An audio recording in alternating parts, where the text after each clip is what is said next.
అంటే శ్రీరామచంద్రుడు లక్ష్మణుల గురించి వినుంటాం, బట్ నిజ జీవితంలో చూస్తున్నాం అంటే మీ ఇద్దరి ఆ ఒక్క మూమెంట్ గెలిచి ఇంటికి వచ్చి మీరు అన్నయ్య కాళ్ళకి దండం పెట్టినప్పుడు తెలుగు తెలిసినోళ్ళు, తెలుగు మాట్లాడే భాష గురించి పట్టున్నోళ్లే కాదు, ఎక్కడో నరేంద్ర మోడీ గారితో సహా ఎమోషన్గా గురి చేసింది ఆ మూమెంట్.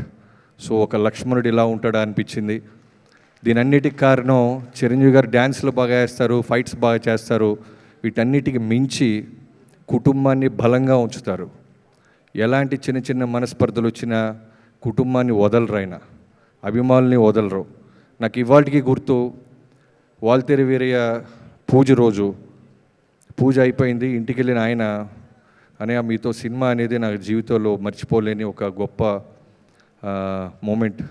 ఒళ్ళు దగ్గర పెట్టుకొని మనస్సాక్షిగా మనసా వాచా కర్మన బాగా కష్టపడి సినిమాని మీ సినిమాల్లో ఒక పెద్ద బిగ్గెస్ట్ బ్లాక్ బస్టర్ చేయాలని చేస్తానని నేను ప్రామిస్ చేస్తాను అన్నప్పుడు ఆయన అన్న మాట, నువ్వు ఎంతోమంది అభిమానుల్లో నన్ను చూసి వచ్చినోడు బాబీ, నీ నిజాయితీ నీ క్రమశిక్షణతోనే ఆటోమేటిక్గా బ్లాక్ బస్టర్ వచ్చి తీరిద్ది, డిసిప్లిన్గా ఉండు, నీ చెయ్యి ఎప్పటికీ వదలని అన్నారు, ఇప్పటికీ అలానే పట్టుకొని ఉన్నారు.